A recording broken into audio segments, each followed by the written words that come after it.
은혜를 노래하는 삶이라는 제목으로 말씀 나누고 기도하는 시간을 갖겠습니다. 정말로 좀 인간적인 마지막 고백인 것 같습니다. 디모데후서를 읽으면 읽을수록 사도 바울이 어떤 사역자였는지 좀 엿볼 수 있는 것 같습니다. 디모데를 사랑하는 아들이라고 했고, 이제 오늘 9절부터 마지막 부분까지 읽었는데 좀 빨리 와라 라고 얘기하죠. 다시 말하면 보고 싶다라는 겁니다. 보고 싶은 사람, 보고 싶은 동역자, 보고 싶었던 사역자들.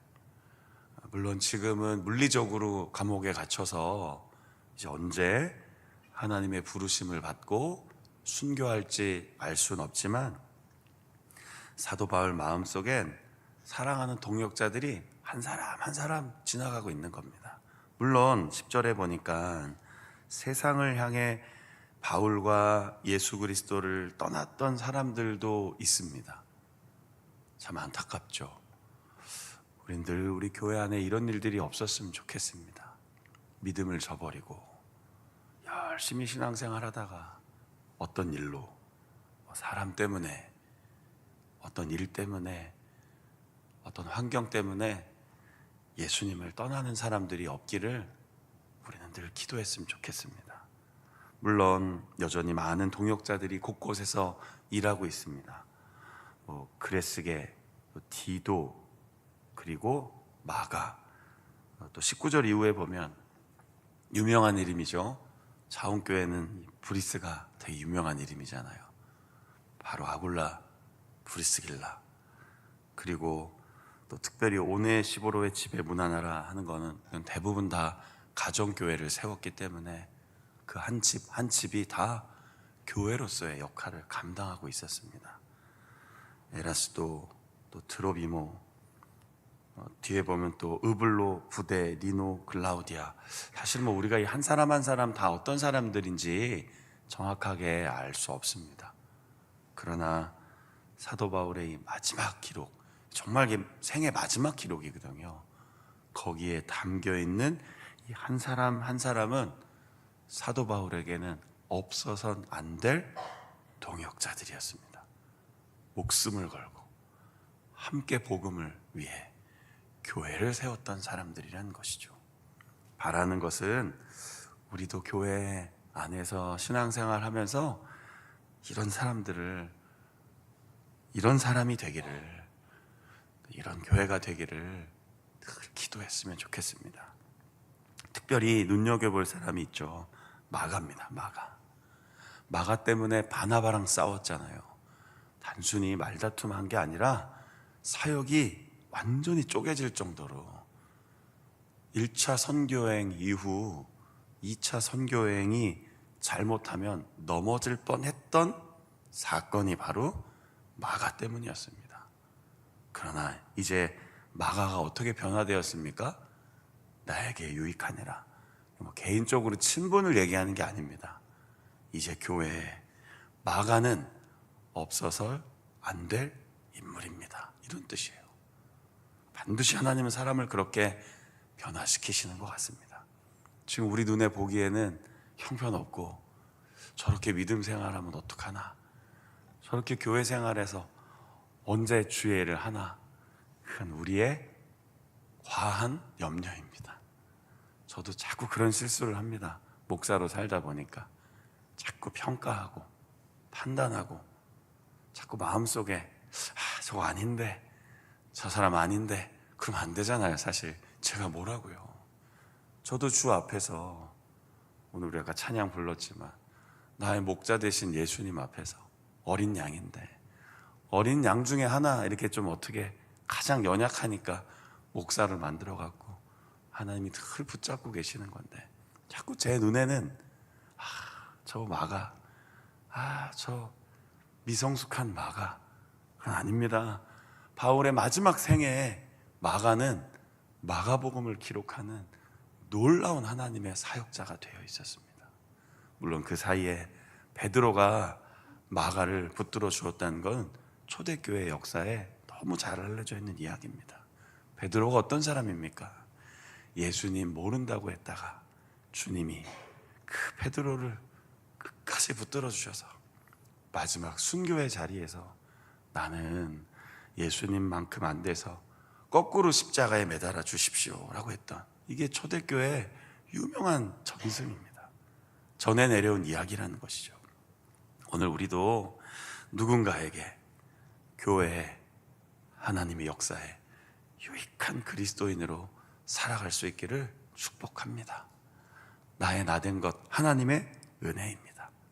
여기 많은 사람들이 다 등장하는데요, 이 한 사람 한 사람을 다 사도 바울이 기도하며 동역하며 붙잡았다는 것이죠. 물론 14절 15절에 보니까 사실은 이 알렉산더가 나중에 어느 성경에 좀 나오긴 하는데, 정확하게 이 디모데후서에서는 이렇게 전후 사정을 얘기하지는 않습니다. 그러나 굉장히 사도 바울의 복음을 전하고 역사하고 사역하는데 힘들게 했던 사람인 것 같습니다. 자, 여기서 그에게 갚으시리니, 이거는 막 보복하라는 게 아닙니다. 그것도 하나님께 맡겼다라는 겁니다. 디모데야, 주의해라. 하나님께 맡겨라. 원수 갚는 것은 우리의 일이 아니다. 아무리 우리의 사역을 방해해도 그를 주의하라. 흔들리지 말라. 넘어지지 마라. 사람 때문에 무너질 사역이 아니다. 사람들이 흔든다고 교회가 무너지지 않는다. 내가 그렇게 이 길을 걸어왔다. 그런 뜻입니다. 하나님께 막 기도해서요, 하나님 저 사람 망하게 해주십시오, 그런 거 아닙니다. 바울이 그런 정도의 초보 그리스도인이 아니었습니다. 주께서 분명히 판단하실 것이니 나는 그를 미워하지 않겠다. 그는 나를 끊임없이 미워했지만 디모데야, 흔들리지 마라. 그런 뜻입니다. 우린 가끔 이런 성경 구절을 막 오해합니다. 아, 보복하고 그럼 기도해도 되는구나. 뭐 다윗의 시편 보면 막 저주시도 나오잖아요. 그렇다고 정말 저주시 하면 어떡합니까? 그죠? 다윗이 그랬다고 우리도 이 땅에 살아가면서 성경 말씀 읽으면서 봐라, 다윗도 힘들면 막 저주하는 기도했다고 우리도 그거 따라하면 어떡합니까? 우리의 기도의 마지막은 어디입니까? 16절 보십시오. 다 나를 버렸고, 처음 변명할 때 이게 무슨 뜻이냐면요, 로마에 들어가서 재판을 받기 시작합니다.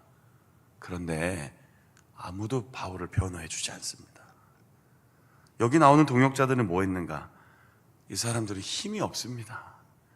사도 바울 옆에 있었던 동역자들의 대부분은 힘이 없는 사람들이었습니다. 물론 가끔은 뭐 군인도 있고 정치인도 있고 로마 귀족들도 있지만, 그 시대에 정말로 담대하게 바울을 변호할 만큼의 환경이 아니었습니다. 바울은 정말 마지막까지 힘겹게 홀로 복음을 변호하고 변증하면서 마지막까지 예수 그리스도의 길을 따라갔습니다. 아무도 없었습니다. 다 나를 버렸다고까지 했습니다. 근데 뭐라고 얘기합니까? 그들에게 허물을 돌리지 않기를 원하노라. 자, 이 부분에서 떠오른 사람이 있죠. 스데반입니다. 자신이 돌로 칠 때 가장 먼저 앞장섰던, 그때 스데반이 죽어가면서 뭐라고 얘기했습니까? 아버지, 저들을 용서해 주십시오. 그게 사도 바울 마음속엔 평생 새겨진 겁니다.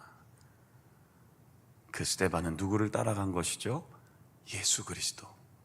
십자가 위에서 아버지, 저들은 무슨 일을 하는지 모릅니다. 나의 피를, 나의 생명을 드리니 이 죄인들을 용서해 주십시오. 여러분, 기독교가 수천 년간 어떻게 여기까지 온 줄 아십니까? 이 고백 때문이었습니다. 죄의 용서, 죄 사함의 그 구속의 은혜, 그 긍휼과 자비의 하나님의 복음, 그것 때문에 하나님 교회를 붙드신 겁니다. 교회가 대단해서가 아닙니다. 우리가 대단해서가 아닙니다. 우리가 이렇게 그들에게 허물을 돌리지 마십시오. 나를 해한 자를 하나님 용서해 주십시오. 나에게 돌을 던지는 자들을 나는 용서하겠습니다. 이 십자가의 복음이 교회를 교회되게 합니다. 다시 복음이 능력 있게 전파되게 하는 가장 중요한 태도는 바로 이 지점입니다. 그러나 우리가 어떻게 살아가는지 스스로를 돌아보십시오. 불쾌해하고 원망하고 속상해하고 서운해하진 않으십니까? 그럴 수 있습니다. 인간적으로요. 바울도 곳곳에 약간의 인간적인 감정은 표현하잖아요. 그러나 결국은 다 나를 버렸기에, 이거 정말 아닌데요, 다 나를 버렸기에 이런 형편없는 군성교 현장이 어디 있습니까? 다 이렇게 형편없이 믿음 생활하니 우리 군인교회가 이 모양이죠. 그건 믿음이 없는 이야기입니다. 진짜 믿음 있는 고백은 뭡니까? 주님, 내가 여기 있습니다. 주님, 내가 여기 있습니다. 그랬더니 사도 바울이 어저께도 제가 잠깐 얘기했지만 17절 18절에 뭐라고 얘기합니까? 주께서 내 곁에 서 계십니다. 이거 스데반 또 생각나시잖아요. 스데반이 돌에 맞아 죽을 때 환상 가운데 눈을 열어보니까 예수님이 서서 스데반을 맞이하고 있습니다. 이게 기독교의 신앙의 역사는 다 동일한 겁니다. 한 분 하나님이 역사하시기 때문에 시대와 문화와 환경이 달라도 예수 그리스도를 만났던 사람들은 이런 동일한 고백들을 하는 겁니다. 바라는 것은 오늘을 살아가는, 이 2025년을 살아가는 우리 사랑하는 성도님들의 삶 속에 이 고백이 있었으면 좋겠습니다. 주님이 내 곁에 서 계십니다. 주님이 나에게 힘을 주십니다. 주님이 나의 모든 악한 일로부터 건져냄을 주시는 분입니다. 어디까지요? 영원한 나라에 들어가기까지. 그래서 찬송하며 감옥에서 노래하고 복음 전하고 기뻐하고 있잖아요. 이게 얼마나 말이 안 되는 얘기입니까? 이 얼마나 말도 안 되는 이야기를 우리가 읽고 있는 겁니까? 찬송과 영광이 영원할지어다. 이게 감옥에서 할 수 있는 얘기겠습니까? 그러나 가능하다는 것이 기독교 신앙입니다. 그게 믿음의 삶입니다. 우리 모두 그렇게 은혜를 노래하는 삶이 되었으면 합니다. 그렇게 살기를 저도 우리 모두도 기도했으면 좋겠습니다. 이제 마지막, 물론 겨울 전에 오라고 자꾸 하죠. 아마도 느끼고 있는 것 같아요. 곧 순교할 순간이 얼마 남지 않았구나. 이제 곧 정말 내 사랑하는 주님, 다메섹 걸어갈 때 사울아 사울아 했던 그 예수님을 이제 영적으로 환상으로가 아니라 진짜 만나는 그날, 그 고대하며 살았거든요. 사도 바울은 진짜 만나는 그날까지. 그런데 너무 춥고 힘드니까 겉옷도 좀 가져오라고 하고, 추운 겨울이 오기 전에 디모데를 직접 만나고 싶은 겁니다. 그러나 22절에 사도 바울은 자신의 마지막 말을 어떻게 마칩니까? 22절 같이 읽고 이제 마치겠습니다. 다시 읽어봅시다. 시작. 나는 주께서 내 심령에 함께 계시기를 바라노니 은혜가 너희와 함께 있을지어다. 아멘. 이런 전통 때문에 제가 축도를 그렇게 하는 겁니다. 있기를, 충만하기를 원합니다. 저도 그런 축도할 수 있는 권한을 교회로부터 받고 목사를 사역을 하잖아요. 오늘 여러분도 이런 은혜와 축복을 가정과 가족들과 주변 사람들에게 전하며 살기를 축원합니다. 주님이 당신의 마음속에 함께 계시기를 바랍니다. 만나는 사람들에게 인사하십시오. 오늘 꼭 하나님이 성도님 마음속에 충만하기를 축복합니다. 은혜가 가득하기를 바랍니다. 자녀들에게 축복해 주세요. 너의 마음속에 하나님이 함께 계시기를 축복해. 은혜가 너와 함께 하기를 기도할게. 이게 바울의 마지막 말이었습니다. 오늘 오전에 우리 입교 예식 그리고 세례 받는 우리 중고등부 청년들 와서 교육 받아요. 기도해 주십시오. 우리 추수감사절에 어린 시절에 세례 받고 이제 내가 성인이 되어 나의 주 예수 그리스도를 나의 구원자로 다시 분명히 믿고 고백합니다 하는 그 우리 자녀들을 위해서 기도해 주세요. 여러분들이 오늘 삶의 현장에서 만나는 모든 사람들에게 은혜를 노래하며 오늘 이 마지막 축복의 말씀 함께 계시기를 원합니다. 여러분 입술과 마음속에 가득하여 오늘 하루 믿음으로 승리하는 토요일 하루 믿음으로 살아가는 귀한 하루 되시기를 주님의 이름으로 축원합니다. 아멘.